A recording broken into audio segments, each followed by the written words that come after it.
What'd you learn from game one?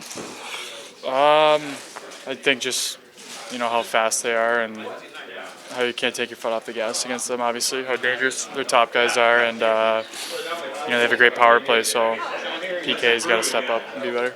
You mentioned the power play. That's such a big conversation with them, and they say the goaltender is the most important penalty killer. But with that power play and just trying to manage it, you're not going to go through a whole game not taking a penalty. But how do you deal with a unit like that?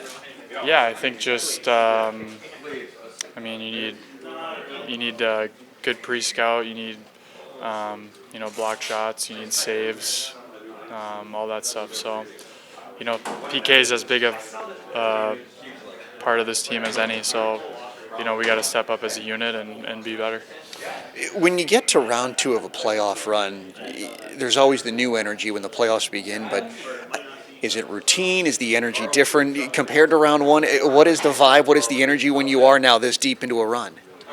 I think it should be fresh and exciting. I think, with what we went through last round, I think we should just be excited that we have an opportunity to, hopefully put ourselves in a better position and, get a win here tonight and then go from there. So, I would assume everyone's fired up and fresh and ready to go.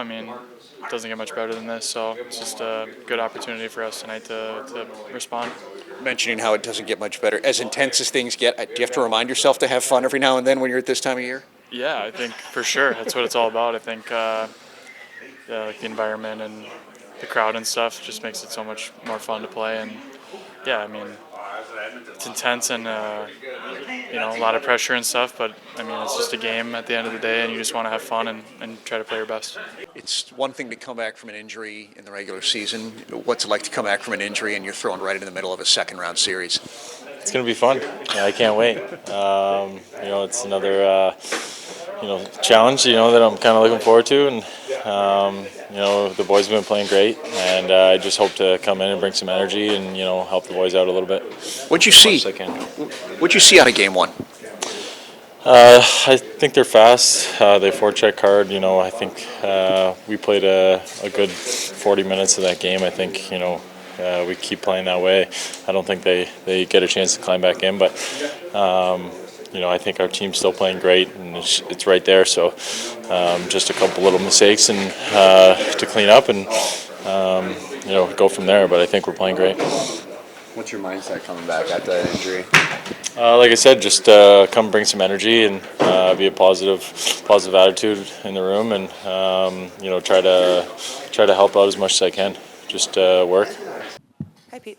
Hey, how are you, Leah? Good. How are you? Any lineup changes tonight? Yeah. Marchment in and Fax out. What are you getting back with Marchment that you've missed the last couple games? Well, 20 plus goals. He's a big body. He's got a good skill level.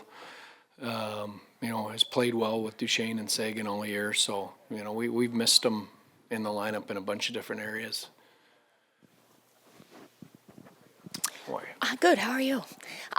We all see, obviously, the goal, the production of Wyatt Johnston. I was talking to Chris Tanev the other day, and he was talking about his defensive game. And how critical is that? And has that always been there for Johnston, or has it developed here over the past 2 years? Yeah, you know what? And it's a great perspective by Tanny, because he's just coming in here. I think you take it for granted. I'm amazed by his defensive detail. I've said this before. It really reminds me of Bergeron. I had Bergeron as a 19-year-old on a World Junior team, and that's not taught. I think that's instinctual. I think he's just one of those rare kids that just gets it, and he creates offense without cheating defensively, without he's just got a great conscience for winning hockey, and that's what makes him, in my mind, so special. The offense is great, but that's a special trait for a guy that young. Pete, you guys, you guys have been a pretty disciplined team all year, and you were again last series. Just off game one, do you need to remind your players about not wanting that power play on the ice against you? Yeah, well, absolutely. having said that, we took 2. You're going to take some penalties. That's on us. That's our responsibility to get some kills. I think we have to be prepared to kill 1 or 2 penalties a night. I think the discipline part, I think, comes in if we're taking 5 or 6. But on that end, I don't think it's realistic to pitch a no-hitter. So that's on us. We got to get a couple kills a night, and it's a big ask against that group, but we've got a good penalty kill too. So that was a little disappointing for me last game. Pete, you talked briefly about this after game 1. I just wondered where you thought the energy, the rebound came going into overtime, because it felt like the guys really dug deep and found a gear that looked like they didn't have second, third period. Yeah. Well, I think you realize the situation. You've you've come out fast. You've blown a lead. I actually thought we started to turn it back around in the third period. I don't think it just started in overtime. I thought the third period we shuffled the lines a little bit, tried to get a spark. I thought it sparked a few guys. I thought we started to get a little momentum as the third went on, and we talked between the third and overtime about it doesn't matter how you get here. Let's make sure we finish the job, and I thought we did everything but that in overtime. I liked our overtime, so we've got to build on that period tonight.